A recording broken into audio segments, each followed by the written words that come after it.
ऊंचाई का डर, हारने का डर, अंधेरे का डर, समाज का डर, सबसे बड़ा लोग क्या कहेंगे इस बात का डर। भीड़ में अलग चलने का डर, कुछ अलग कुछ नया करने का डर। क्योंकि जब आप भीड़ से अलग चलते हैं, कुछ नया करते हैं, आपको अपने रास्ते पर अकेले ही चलना पड़ता है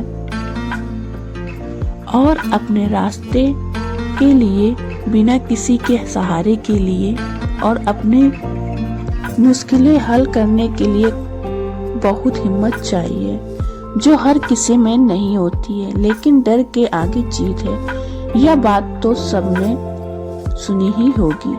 आज की हमारी स्टोरी उस लड़की की है जिसने ये नहीं सोचा लोग क्या कहेंगे। हम बात करेंगे उस लड़की की जो वुमन अपॉइंटमेंट की निशान बनी। उनका नाम है सुधा मूर्ति जी। सुधा मूर्ति ने हमें सिखाया है बिजनेस कैसे करें। इनकी स्टोरी बहुत ही लंबी और दर्दनाक कहानी है। वीडियो में आगे बढ़ने से पहले जान लेते हैं, मेरा नाम है शालू। स्वागत है आपका हमारे YouTube चैनल में। चलिए शुरू से बात करते हैं।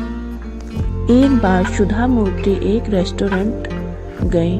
वहाँ उन्होंने रसम ऑर्डर किया और वो रसम की जगह दे गया अपम। तब सुधा मूर्ति ने वेटर से पूछा, अगर पहला वाला ऑर्डर गलत आ जाए तो आप क्या करते हैं?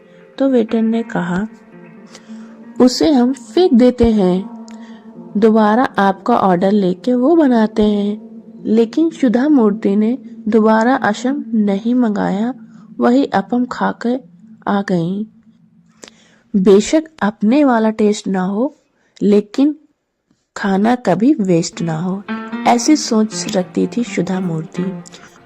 सुधा मूर्ति जब छोटी थी, वह अपने स्कूल गए। वहां पर उनकी मैम ने बोला, तुम क्लास मॉनिटर बनोगी? सुधा मूर्ति ने हाँ कह दिया। जब क्लास से टीचर चली गई तो सब बच्चे बहुत हंगामा मचाने लगे। सुधा मूर्ति को भी बहुत परेशान करने लगे। कोई चोटी नोच रहा है तो कोई कपड़ा खींच रहा है। सुधा मूर्ति को बच्चों ने काफी परेशान कर लिया, कोई चौक मार रहा है। तभी वहां पर टीचर आई और देखा कि बच्चे क्लास में शोर कर रहे हैं। तो टीचर ने सुधा मूर्ति को डांटा और कहा, तुम मॉनिटर के लायक नहीं हो, कोई दूसरा मॉनिटर बनाऊंगी। सुधा ने टीचर से माफी मांगी और कहा, मुझे एक और मौका दे दीजिए, अब कोई बच्चा शोर नहीं करेगा, अगर किया तो आप मुझे मॉनिटर से हटा देना। तो टीचर ने हाँ कह दिया और मान गई। ठीक है, लेकिन लास्ट चांस है। सुधा ने एक तरकीब लगाई और बच्चों को शांत करने के लिए उन्हें कहानी सुनाने लगी। सब बच्चे शांत होके कहानी सुनने लगे। जब टीचर क्लास में आई, देखा कि सब बच्चे कहानी सुन रहे हैं और सब शांत हैं। तब टीचर ने सुधा मूर्ति से कहा, ये तुम्हारा बीज बनेगा आपको लेखक बनने के लिए। आगे बढ़ने के लिए आज उनकी 20,000 किताबें लाइब्रेरी में हैं। उनके पर्सनल लाइब्रेरी में 160 लाख पूरे देश में लाइब्रेरी बना चुकी हैं। 1.5 करोड़ बुक्स दान कर चुकी हैं। इन्होंने खुद से 150 किताब लिखी हैं, इंग्लिश और कन्नड़ में।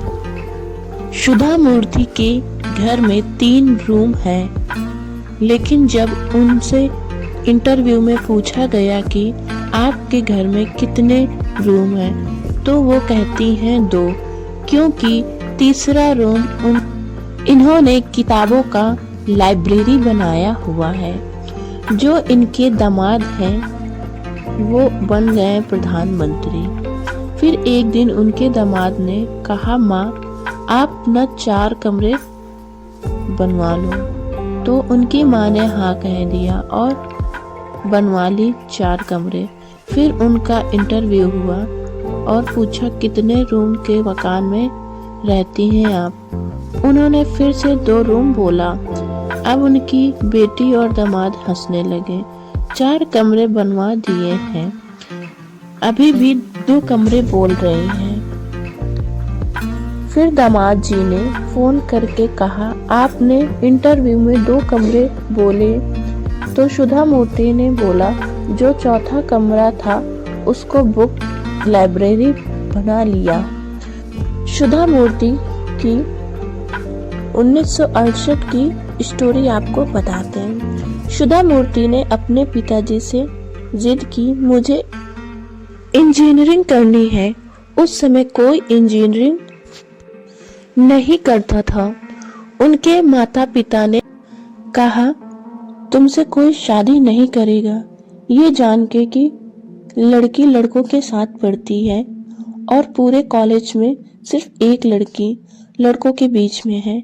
उनके पिता ने कहा, लड़कियां कहाँ इंजीनियरिंग करती हैं। बहुत मुश्किल से सुधा मूर्ति ने अपने पेरेंट्स को समझाया और फिर कुछ देर बाद उनके पेरेंट्स मान गए,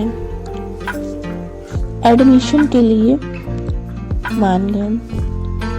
अब जब सुधा मूर्ति और उनके पेरेंट्स कॉलेज पहुंचे तो वहां कॉलेज के प्रिंसिपल ने मना कर दिया। सुधा मूर्ति ने प्रिंसिपल से खूब मिन्नतें की, मुझे एडमिशन दे दो।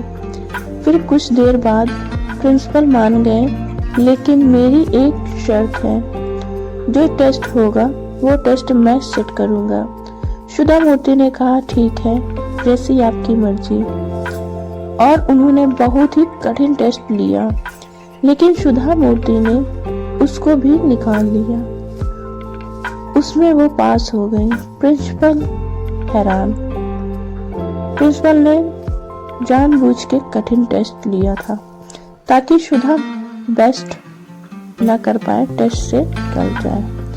प्रिंसिपल ने एक और शर्त रखी कि तुम साड़ी में आओगी और कैंटीन नहीं जाओगी। सुधा मूर्ति ने कह दिया, ठीक है। सुधा मूर्ति 600 लड़कों में से एक सुधा मूर्ति लड़की थी, यानी कि 699 में एक सुधा मूर्ति। अगले दिन सुधा मूर्ति कॉलेज गई। वहां पर उनसे कोई बात नहीं कर रहा, ना ही कोई उनको नोट्स शेयर करता था। सुधा मूर्ति ने हार नहीं मानी। सुधा मूर्ति ने बहुत संघर्ष झेला और उस कॉलेज में ना ही बाथरूम थे गर्ल्स के लिए, क्योंकि वो सिर्फ बॉयज का ही कॉलेज था। सुधा मूर्ति पूरा दिन भूखी प्यासी रहती थी ताकि मुझे टॉयलेट ना आ जाए। फिर आगे चल के इनफुट फाउंडेशन ने 18,000 टॉयलेट लड़कियों के लिए बनवाए थे। सुधा मूर्ति को लड़कों तक से बोलने के लिए मना किया गया था, लेकिन सुधा मूर्ति ने पहली बार में ही पूरा टॉप कर दिया। सुधा मूर्ति ने एक बात तो साबित कर दी, डर के आगे जीत है।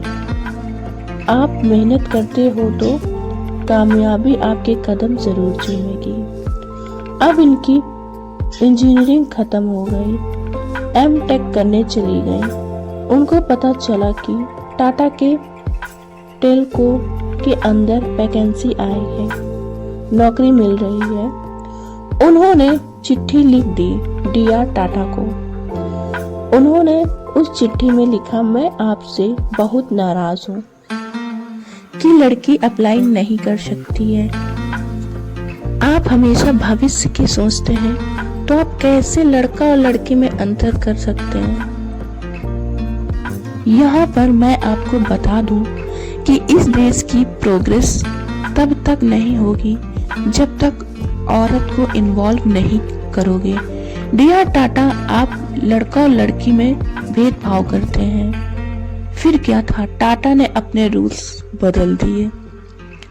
सुधा मूर्ति ने रिप्लाई का भी नहीं सोचा था कि मुझे रिप्लाई भी मिलेगा, लेकिन हुआ ये कि उनको वहां से जॉब की चिट्ठी आई।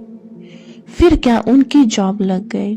सुधा मूर्ति के 3 बड़े शौक थे, नंबर 1,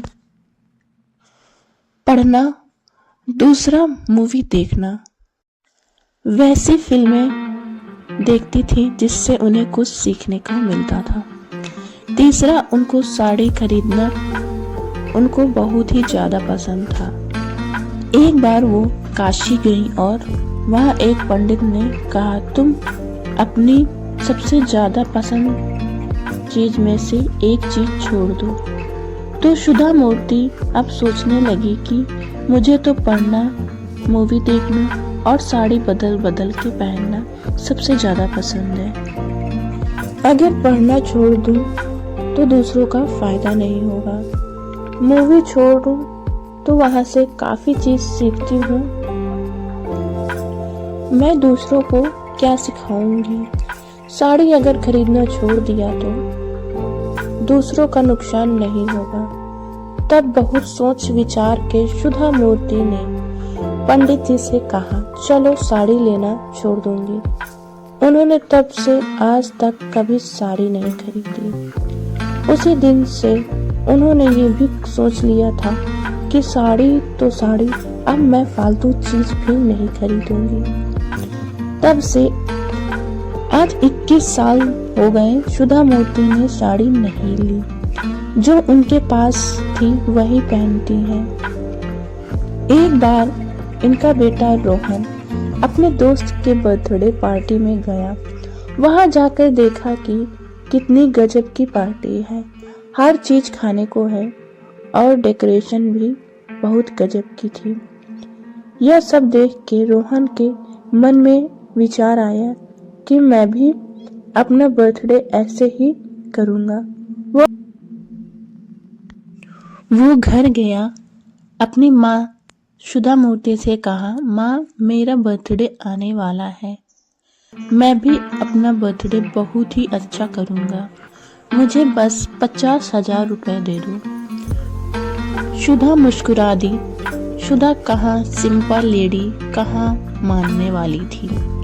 सुधा ने कहा, एक काम करो, घर पर सभी दोस्तों को बुला लो और सबको एक एक समोसा और रसना दे देंगे। 50,000 अगर तुम अपने नौकर को दे दिए तो उनका बच्चा पूरा 1 साल पढ़ सकता है अच्छे स्कूल में। रोहन ने सुधा मूर्ति की बात ना समझा और ना ही माना। ऊपर से गुस्सा होके रूम में 3 दिन तक अपने को बंद रखा और सोच रहा था कि इतना पैसा है माँ के पास, लेकिन 50,000 नहीं दे सकती हैं। ये सब होते होते 3 दिन हो गए, लेकिन उनका फैसला नहीं बदला। फिर लास्ट में हार मान के रोहन ने अपनी माँ से कहा, अच्छा एक एक रसगुल्ले भी रख लेंगे। माँ ने कहा ठीक है। सारे बच्चे बुला लिया, घर पर खूब खेले और सुधा मूर्ति ने कहानी भी सुनाई और सब बच्चे बहुत खुश हुए और खूब मस्ती की। फिर सब अपने अपने घर चले गए। अब सुधा मूर्ति ने कहा, अब ले लो 45,000 रुपए। 5,000 खर्चे में लग गए, रसगुल्ले और समोसे और रसना में। वो 45,000 रुपए रोहन ने सब गरीबों में बांट दिए, अपने घर के नौकरों में। आज भी सुधा मूर्ति के घर में बर्थडे पार्टी में कोई पार्टी नहीं होती है, सिर्फ गरीबों को दान किया जाता है, खाना पीना खिलाया जाता है।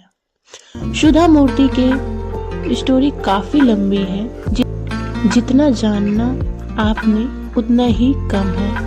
अगर आप सुधा मूर्ति के फैन हैं तो कमेंट में उनका नाम लिखिए। तो दोस्तों, आपको सुधा मूर्ति की स्टोरी कैसी लगी कमेंट करें। चलिए दोस्तों, आज के लिए बस इतना ही, फिर मिलते हैं नेक्स्ट वीडियो में।